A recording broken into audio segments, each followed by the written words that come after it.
ఈరోజు రాయలసీమకు గౌరవ ముఖ్యమంత్రి గారి చొరవతో కరువులకు వలసలైనటువంటి నిలవైన రాయలసీమకు వేల కోట్ల రూపాయల పెట్టుబడులు కూడా ఈరోజు రాయలసీమకు వస్తూ ఉన్నాయి.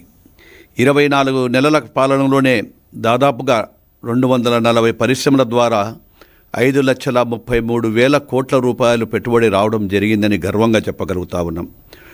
రాష్ట్రానికి వచ్చేటువంటి ఏవైతే పరిశ్రమలు ఉన్నాయో ఆ పెట్టుబడులలో దాదాపుగా 3వ వంతు రాయలసీమ ప్రాంతానికే వస్తూ ఉన్నాయి.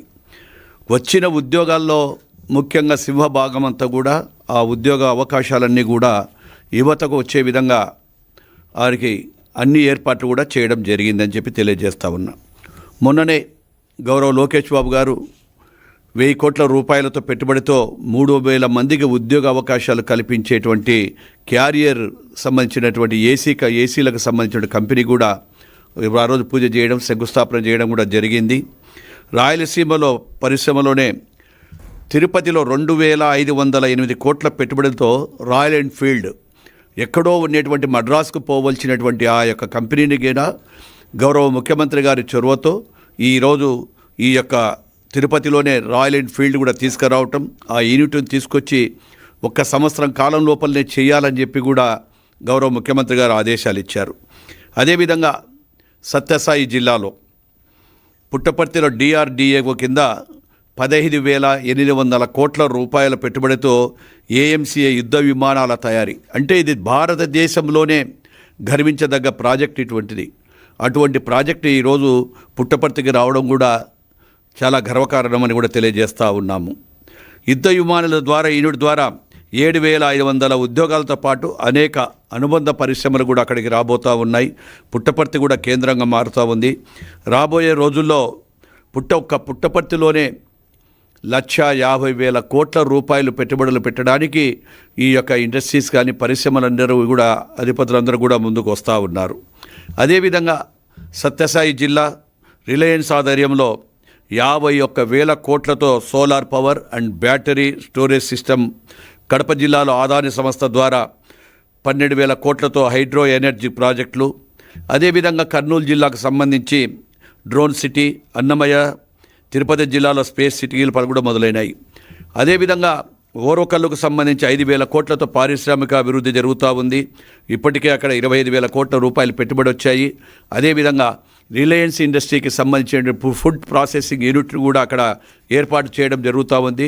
త్వరలోనే ఆ యొక్క ఫుడ్ ప్రాసెస్ కూడా కంప్లీట్ కావడానికి అయిపోతుందని కూడా తెలియజేస్తూ ఉన్నాను. 2014-19 మధ్య అనంతపురానికి కియా పరిశ్రమను తీసుకొచ్చి దాదాపుగా 13,000 మందికి యువతకు ఉద్యోగాలు, ప్రభుత్వానికి దాదాపుగా 10,000 కోట్ల ఆదాయం లభిస్తూ ఉంది. స్థానికంగా 5 లక్షల లేని పొలం ఎకరా ఈరోజు అదే ప్రాంతంలో 50 లక్షల రూపాయలు పలుకుతూ ఉంది. సాగునీటి ప్రాజెక్టులకు గత ప్రభుత్వం నిర్లక్ష్యం చేసింది. ఆ ప్రభుత్వం నిర్లక్ష్యమైనటువంటి రాయలసీమకు మళ్ళీ నేను ఒక రాయలసీమ బిడ్డగా, మా యొక్క గౌరవ ముఖ్యమంత్రి గారు నేను ఒక రాయలసీమ బిడ్డగా ఈరోజు రాయలసీమ ప్రజల రుణం తీర్చుకోవాలి అనేటువంటి ఉద్దేశంతో దాదాపుగా 10,000 కోట్ల కేటాయింపులు చేయడం జరిగింది. 14-19 కాలంలో నాడు తెలుగుదేశం ప్రభుత్వం అధికారంలో ఉన్నప్పుడు 12,441 కోట్ల రూపాయలు ఖర్చు పెడితే అదే 19 నుంచి 24 వరకు ఉన్నటువంటి వైఎస్ఆర్ ప్రభుత్వం కేవలం 2,000 కోట్ల రూపాయలు కూడా ఖర్చు చేయలేకపోయింది. అదేవిధంగా ఈరోజు 24 నుంచి 26కు కేవలం 2 సంవత్సరాలలోనే 8,000 కోట్ల రూపాయలు ఖర్చు చేసి హంద్రీ నీవాకు 3,800, అదేవిధంగా మిగతా ప్రాజెక్టులకు కూడా కంప్లీట్ చేసి ఈరోజు కంప్లీట్ చేస్తూ ఉన్నాము. ఈ పెండింగ్ ఉండే ప్రాజెక్టులన్నీ కూడా ముఖ్యంగా కూడా ఇప్పుడు రాష్ట్రం యావత్తు, భారతదేశం యావత్తు కూడా రాయలసీమ వైపు చూస్తూ ఉంది. 1,00,000 కోట్లతో హార్టికల్చర్ హబ్ ఈరోజు రాయలసీమకు 1,00,000 కోట్లతో రాయలసీమకు కోట్ల రూపాయలతో అభివృద్ధి చేయాలి ఈ యొక్క హార్టికల్చర్ అనే ఉద్దేశంతో ఈరోజు ఆ కార్యక్రమాన్ని కూడా చేపట్టాము. ఏ రోజైనా రాయలసీమ రైతుల గురించి ఉపయోగపడే డ్రిప్ ఇరిగేషన్ పథకానికి 5 సంవత్సరాలు వారు పక్కన పెడితే ఏ ఒక్కరోజు కూడా ఒక డ్రిప్ పరికరం కానీ, అదేవిధంగా ఎస్సీ ఎస్టీలకు చిన్న సారుకంతులకు పూర్తి సబ్సిడీ ఇవ్వడం కానీ ఏ ఒక్క కార్యక్రమాన్ని కూడా తీసుకోలేదు. ఆ రోజు నిర్లక్ష్యానికి గురి అయింది రాయలసీమ ప్రాంతం అంతా కూడా. ఆ రోజు తెలుగుదేశం పార్టీ అధికారంలో ఉన్నప్పుడు టీడీపీ పాలనలో వ్యవసాయ ఉద్యాన రంగాలను చూస్తే రాష్ట్రంలో అత్యధికంగా అనంతపురంలో 14,540 కోట్ల ఆదాయము, ఆ తర్వాత స్థానం చిత్తూరులో 13,000 కోట్ల రూపాయల ఆదాయము, దాని తర్వాత కర్నూలుకు వచ్చేటప్పటికి 11,300 కోట్ల రూపాయల ఆదాయం లభించింది. మళ్ళీ సీమకు ద్రోహం చేసిన వ్యక్తి ఎవరు అంటే జగన్మోహన్ రెడ్డి. అదేవిధంగా 5 ఏళ్ళు రక్తపాతం పాదించారు, ఉద్యోగాలు రాకుండా చేశారు. పరిశ్రమలు ఏవైతే వచ్చాయో పరిశ్రమలను కూడా బెదిరింపులతో వాళ్ళ కమిషన్ల కోసము అరాచకాలు చేస్తే పరిశ్రమలు కూడా పరిగెత్తి పారిపోవడం జరిగింది.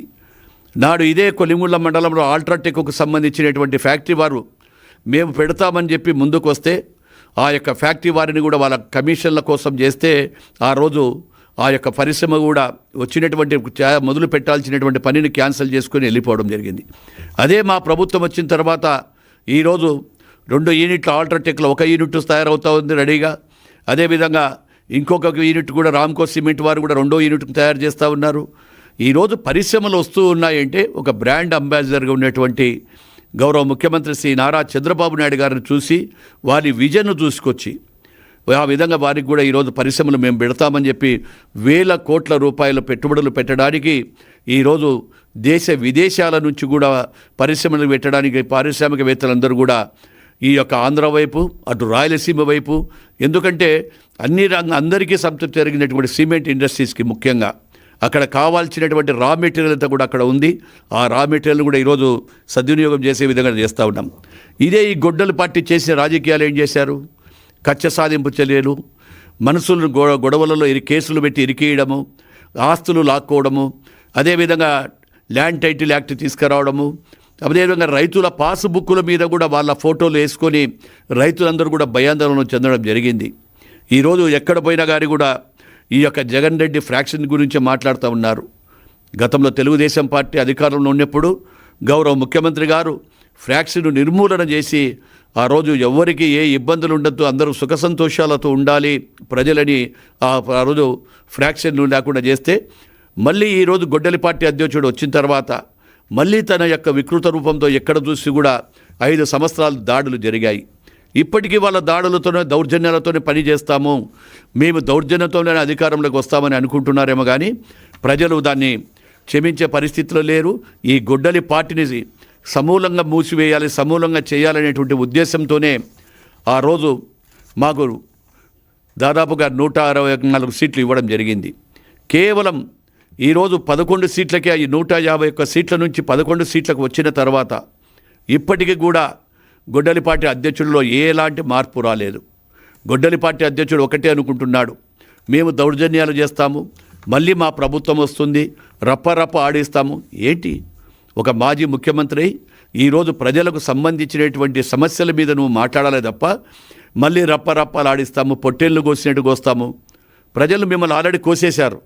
ఏ విధంగా మిమ్మల్ని రఫ్ ఆడిచ్చేశారు. 151 సీట్ల నుంచి 11 సీట్లకు ప్రతిపక్ష హోదా కూడా దక్కలేదు మీకు.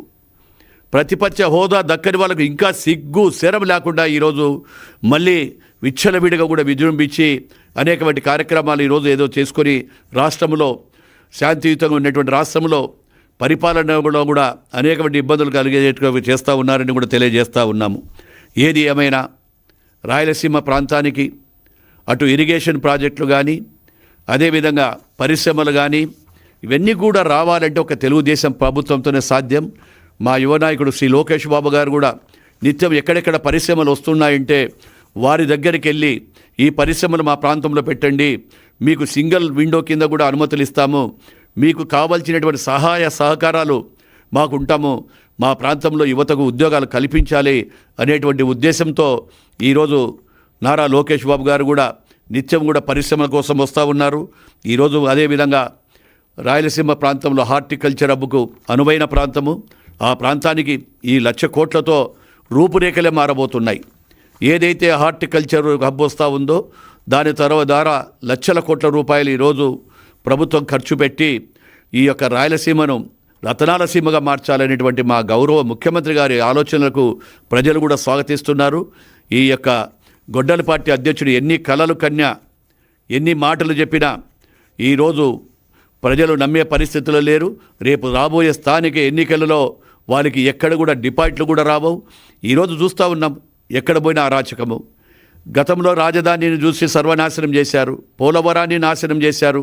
మళ్ళీ ఇక్కడ రాజధానిలో ప్రశాంతంగా ఉండేటువంటి రాజధాని ఈరోజు అభివృద్ధి వరకు పరుగులు పెడతా ఉంటే ఏదో సంబంధం లేని రౌడీలను తీసుకొచ్చి, ఎక్కడ రైతులు కానీ వాళ్ళని తీసుకొచ్చి రాయలసీమలో మళ్ళీ ఆ యొక్క రైతుల దగ్గరికి తీసుకెళ్ళి అక్కడ కూడా మళ్ళా ఆ యొక్క అల్లర్లు సృష్టించడానికి చేస్తూ ఉన్నారు.